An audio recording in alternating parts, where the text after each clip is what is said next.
What appears to be just a small, empty piece of land is packed with hundreds of unmarked graves. When you look over the graveyard, every stone is just alike.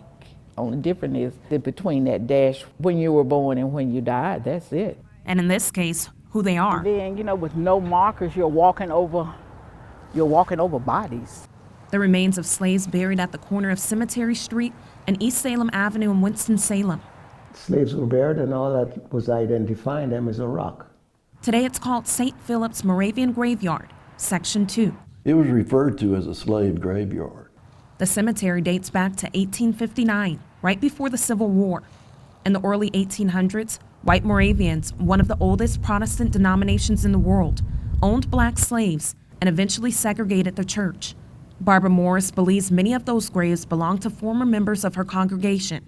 That is the reason that we have St. Philip's, because after a while, when a lot of whites started to migrate to the South, they did not want black and whites worshiping together. And they didn't want them in the same graveyard either. At first, white Moravians buried all members, regardless of race, in God's Acre in Salem. But they segregated in 1816 and shifted all African Americans to the Negroes' God Acre and expanded to this second graveyard in 1859.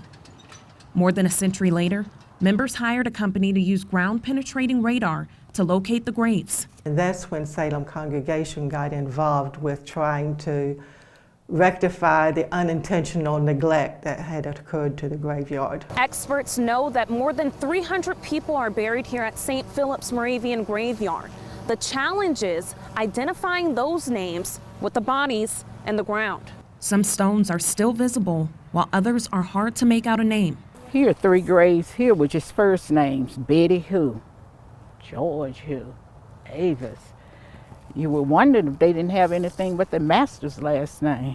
Why do you think that it took so long, for them to locate these people?